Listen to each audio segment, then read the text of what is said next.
السلام عليكم كلن وعن oo wanaagsan soo dhawaada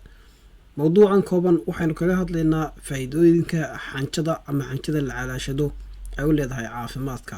daraasado ayaan dhawaalay ku fognaa ama darsiyay ayaa waxay iftiimiyeen in xanjadu ay hoos u dhigto kaalori fara badan isla markaana qayb ka qaadato miisaan dhimista waxa kale oo daraasadana xaqiijiyeen in ay hoos u dhigto ama ay yareyso in qofku uu dareemo gaajo iyadoo dhici karto in dadku marka ay ku kala duwan yihiin dhinaca kalena waxa ay sidoo kale ay keentaa in qofku cuno marka aad u yar oo aan badnayn taas oo wanaagsan caafimaadka tan ayaa natiijada ka dhalan karta mid ay dhici karto in aanay dadku aanay ka sinayn hasaahate faa'iidada xanjada la calaashado ayaa mid la isku raacsan yahay in si kastaba ay tahay mid faa'iidadeeda leh